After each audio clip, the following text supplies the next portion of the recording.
Halo teman-teman sekalian. Jadi di sini aku udah bersama dengan Bella, bestie aku. Di sini kita akan melakukan komunikasi antar persona. Jadi di sini kita mau ceritain dulu dari mana kita kenal. Jadi pertama kali kita itu kenal di SMP. Ceritanya aku lupa. Bella silahkan ceritakan. Oke guys, jadi awal kenal sama Natasha itu, kami tuh sebenarnya dari kelas 7 udah saling kenal. Tapi dari kelas 7 SMP, kami SMP-nya di Santa Lucia del Sanggol. Nah, aku sama Natasha itu udah saling kenal, tapi kayak ya udah sekedar sapa aja, bukan kenal dekat banget. Tapi waktu kami kelas 9 itu kan masa-masa COVID ya. Cuman di penghujung semester, penghujung mau tamat, itu kami masuk walaupun ganti-ganti shift. Nah, kebetulan aku sama Natasha itu sesinya sama. Jadi kami tuh yang aku ingat ini, yang seingat aku, jadi kalau kami pulang sekolah itu, kami biasanya ada kayak ke tempat makan gitu, kayak ke kantin jual-jual bakso. Nah, aku sering merhatiin Natasha dari jauh, tapi kami belum pernah dekat. Kayak masih siapa lo siapa gue gitu. What? Terus waktu itu aku yang merhatiin dia kan, dia tuh energi kali sama teman-temannya. Jadi aku merasa kayak asik juga nih orang gitu. Terus habis itu kayak cakapan-cakapan gitu, ternyata nyambung, bener-bener nyambung, kayak tau gak sih baru kenal tapi energinya match. Jadi bener-bener langsung akrab. Terus kebetulan kan kami satu kelas nih. Nah, kalian tahu kelas kami tuh banyak banget masalahnya dulu. Jadi banyak banget hal yang buat kami bisa bersosialisasi, berenergi, dan Betul. pemikiran kami itu sama guys, pemikiran kami itu sama. Jadi dulu tuh pas aku ingat ini mata pelajaran bahasa Indonesia, eh, guru kami itu namanya Pak Andi. Pak Andre. Pak Andre. Pak Pak Andre, Andre. Pak Andre. Jadi aku sama Natasha ini tuh termasuk siswa yang aktif pada waktu itu. Karena Natasha pintar banget guys berargumen. Seperti yang kalian tahu ya, Natasha itu sangat aktif Top. dan sangat pintar berdebat. Dan pada saat itu juga aku lumayan aktif. Oh iya, kami itu hmm, lumayan aktif waktu SMP, dan dikira guru itu kayak juara satu, juara dua, juara tiga, dan bahkan kami mengira juga kami juara sih guys. Tapi pada waktu itu ternyata kami cuma masuk 10 besar, Mm-mm. dan guru-guru ngiranya saking kami berdua aktif, ngiranya kami juara kelas itu guys. Jadi Betul. pokoknya banyak banyak banget hal yang membuat kami dekat pada waktu itu, dan yang membuat kami akrab kayak beneran ngalir aja gitu, kayak hari per hari makin deket, dan sampai di apa ya, di mau SMA waktu itu aku kebetulan keterima. Natasha juga mau nyoba SMA unggul tapi nggak dibolehin orang tuanya. Pada waktu itu aku keterima di sekolah Budi Mulia Syantar. Ceritanya kami LDR lah kayak gitu, tapi waktu Natasha mau mau apa namanya, mau daftar sekolah di SMA 1 Dolok Sanggul di daerahku, aku yang nemenin guys, bener-bener Betul. tahap per tahap Terus itu aku aku yang nginep, nemenin. nginep 3 hari. Iya, literally dia nginep 3 hari guys tiga di hari. rumah aku. Jadi di situ kami udah bener-bener kayak deket banget. Orang tua aku udah tahu dia, dan kebetulan dia Manalu, opung aku, kakek aku juga Manalu. Jadi kami udah sangat kayak keluarga, dan itulah awal mula kami dekat banget sampai Yes. sekarang. Dan memang kita tuh fun fact-nya sama-sama kalau di orang Batak tuh ada istilahnya baru sasada itu anak perempuan satu-satunya. Jadi kita tuh nggak punya saudara cewek. Jadi kita jadi makin klop karena kita bisa jadi kakak, bisa jadi adik gitu-gitu. Jadi kita perannya tuh kayak makin terpenuhi gitu dengan adanya Bella ini di hidup aku dan dengan adanya aku di hidupnya Bella.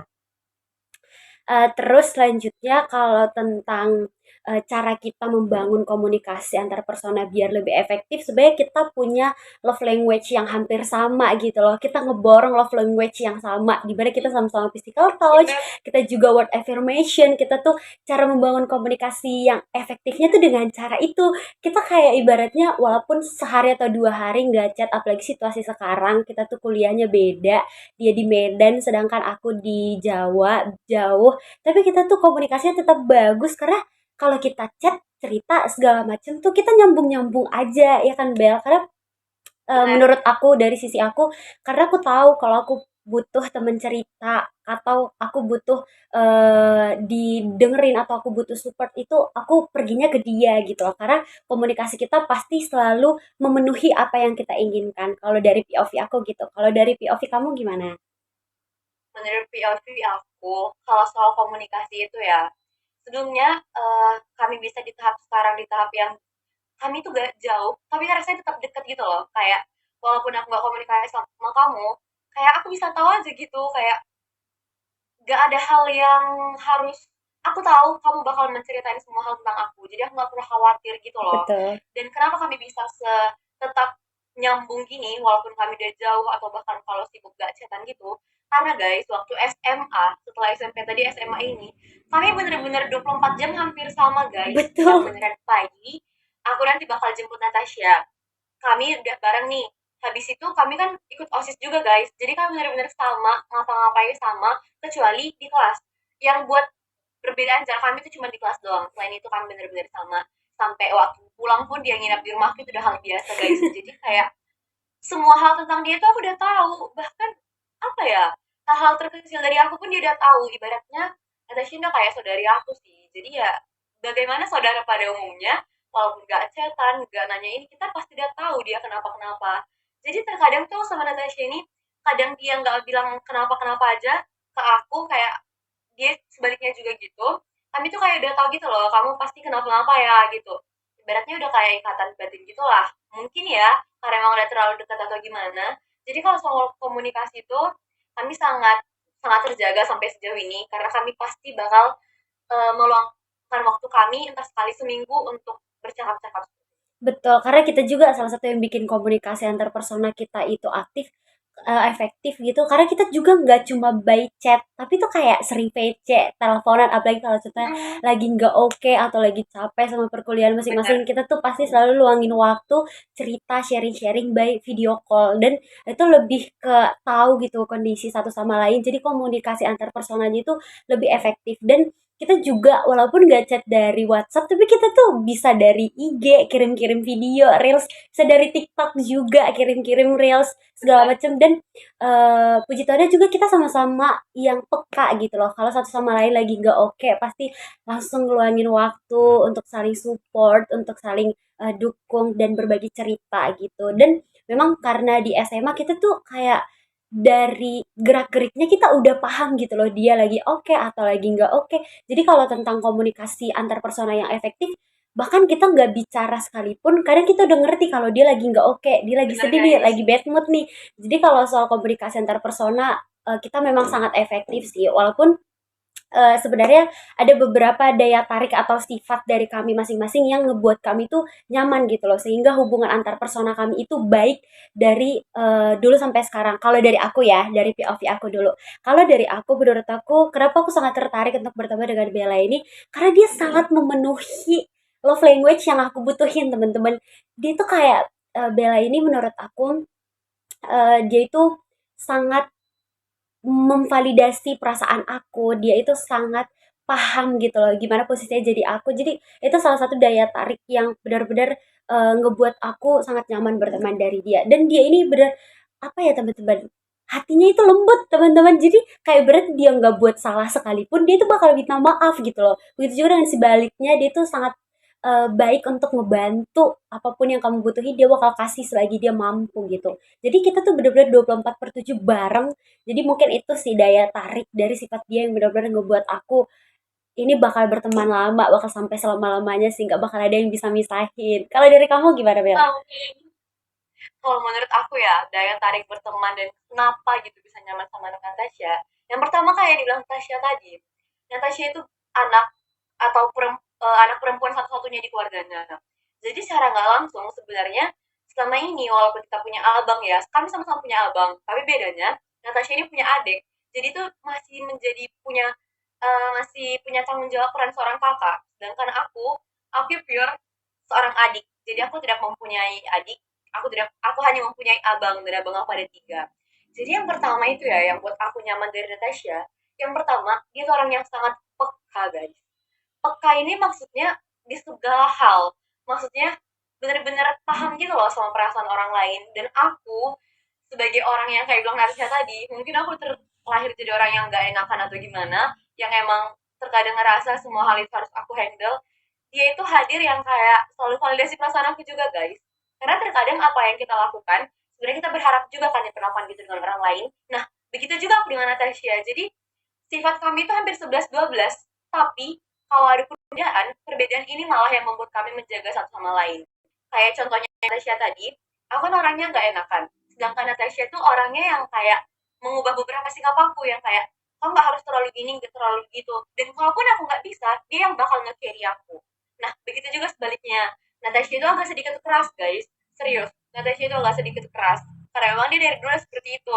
Tapi kata Natasha ya, dia mulai mengakui semenjak berteman sama aku, kadang beberapa hal itu ya mungkin dia lihat sikap aku secara langsung atau kalau aku menasihati dia atau gimana, kadang mungkin aku jadi kayak bilang itu nggak apa-apa Nat, itu gini-gini Nat, minta maaf bulan nggak apa-apa Nat, kayak gitu-gitu dan lain. Jadi apa ya, perbedaan kami itu aja bakal menimbulkan hal yang positif bagi kami. Sedangkan sikap-sikap kami yang lain itu sudah sangat match. Kami sangat suka quality time, kami sangat suka bertukar memberi memberi hadiah kecil-kecilan atau hal sedikit pun. Dan sama Natasha itu orangnya bener-bener bisa jadi kakak buat aku. Serius, itu benar-benar bisa jadi kakak buat aku, guys. Itu yang buat aku, karena sejauh ini aku gak dapat peran kakak ya, yang secara langsung gitu belum dapat. Tapi dari Natasha itu, ibaratnya kalau aku keluar sama dia, aku nggak perlu khawatirin apapun. Kayak Tasya kayak di aku tahu itu. Kayak dia nggak bakal aku kenapa-napa. Itu dia poinnya.